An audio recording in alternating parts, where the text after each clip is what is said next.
Friend given question में आपको order of reaction मालूम करना है with respect to alkyl halide and base.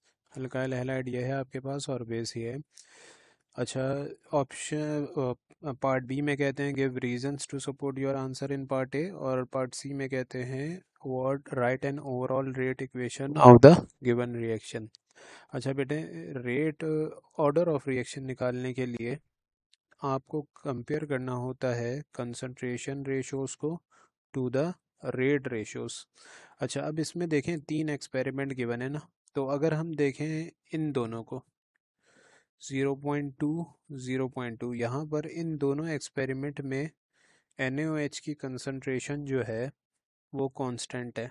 इसका मतलब है कि हम अल्काइल हैलाइड की कंसंट्रेशन को वेरी करके इसका ऑर्डर मालूम करना चाह रहे हैं।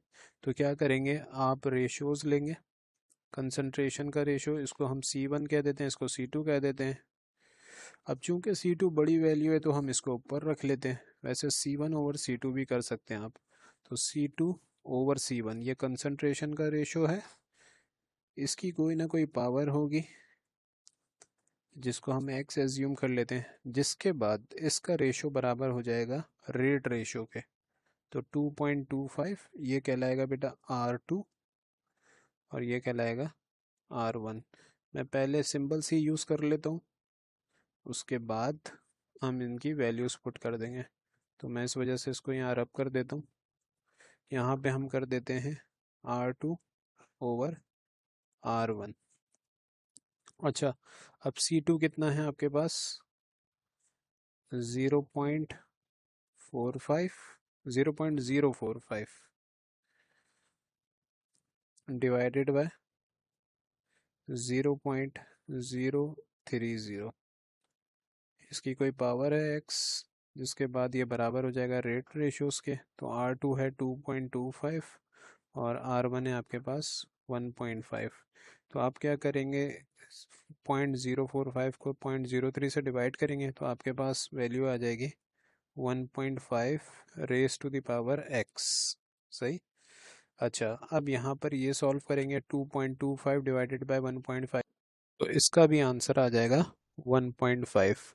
अब देखें दोनों तरफ बेस सेम है तो इसका मतलब है पावर भी क्या है, इक्वल है। अब यहाँ कोई पावर नहीं लगी हुई तो इसका मतलब है पावर 1 है, तो which means x is equals to 1। तो हमारे पास ऑर्डर पता चल गया है किसकी रिस्पेक्ट से, with respect to alkyl halide, with respect to alkyl halide order of reaction is 1। अच्छा, अब यहाँ पर इशू ये है कि अब जब आप बेस का ऑर्डर मालूम करने जाएंगे ना, तो आप अल्काइल हैलाइड को देखेंगे कि उसकी कंसंट्रेशन कौन से दो एक्सपेरिमेंट में सेम है, तो वो वैल्यू आपको मिलेगी नहीं, क्योंकि कहीं भी किसी भी दो एक्सपेरिमेंट्स के अंदर अल्काइल हैलाइड की वैल्यू सेम नहीं है। तो क्या करेंगे, जो क्लोज वैल्यूज़ हैं वो ले लेंगे हम, 0.04 और 0.045, और हम थोड़ा बेसिक्स की तरफ वापस चले जाएंगे कि हमारे पास ये चीज़ कैसे आती है।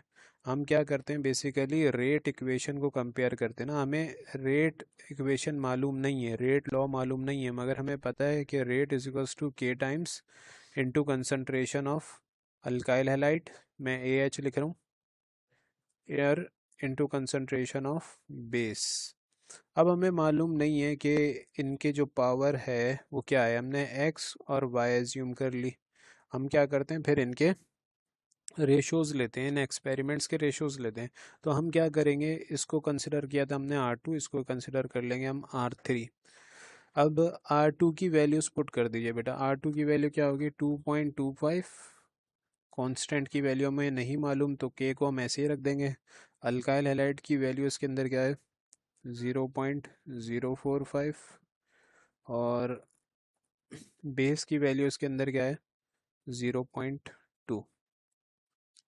अच्छा, अब एक्सपेरिमेंट नंबर 3 में इसकी 3.75, ये तमाम वैल्यूज़ ले रहे हैं, ये और ये, इक्वल टू के times into concentration of alkyl halide कितनी है बेटा? 0.040 इंटू 0.4। अब इनकी पावर्स हमें नहीं पता, तो हम एज्यूम करेंगे जैसे हमने यहाँ पे x एज्यूम किया था, और इनके लिए बेस के लिए हम y एज्यूम करेंगे। अब चूंकि हम अल्काइल हैलाइड की तो मालूम कर चुके हैं, हमें पता है कि x 1 है, तो हम इसकी जगह यहाँ पे 1 ही पुट कर देंगे। अब इन दोनों के रेशोज़ ले लेंगे। आपको बताया था वैसे तो मर्जी हम 2.25 को भी 3.75 से डिवाइड कर सकते हैं, या हम इसका उल्टा भी कर सकते हैं। चलें हम आसानी के लिए यही रेशो ले लेते हैं। तो देखें अब जो k है वो k से k कैंसिल आउट हो जाएगा। अब आपने क्या करना है, 2.25 को 3.75 से डिवाइड करना, जो कि आंसर आ जाएगा 0.6। 0.045 को डिवाइड कर देंगे आप 0.04 से, तो आपके पास आंसर आएगा 1.125।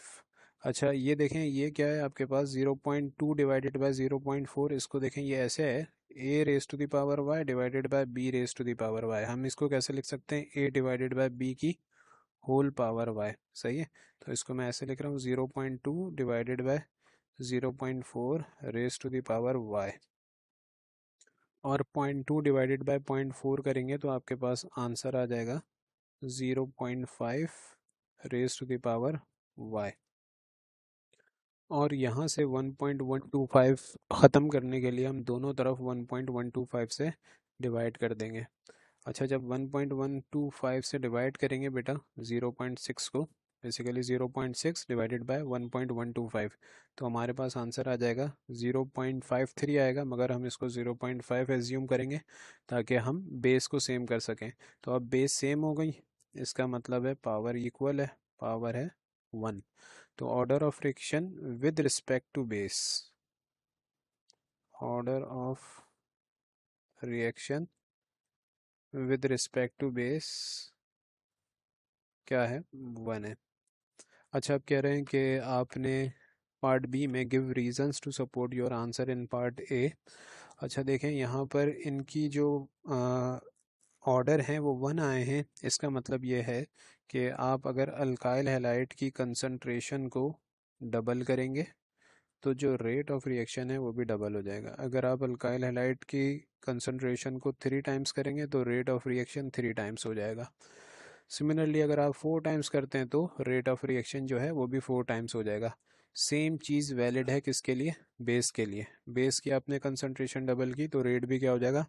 डबल हो जाएगा। मगर आपने क्या किया कि अल्काइल हैलाइड की कंसंट्रेशन को भी डबल किया और बेस की कंसंट्रेशन को भी डबल किया, तो फिर जो आपके पास रेट ऑफ रिएक्शन होगा वो 4 टाइम्स हो जाएगा। अच्छा, ये तो बी पार्ट हो गया। सी में क्या करना है, आपने रेट इक्वेशन लिखनी है। आपको ऑर्डर पता चल ही चुका है, यहाँ पर हमने कहा था कि पावर एक्स और वाई लिया था, तो हम लिखेंगे आर इज इक्वल्स टू के टाइम्स अल्काइल हैलाइड जो यहाँ पर गिवन है RCH2X उसकी पावर 1। मेंशन करना ज़रूरी नहीं, अगर मेंशन नहीं भी करते तो मतलब पावर 1 है, और बेस NaOH उसकी पावर 1। ओके बेटा, थैंक यू, अल्लाह हाफिज़।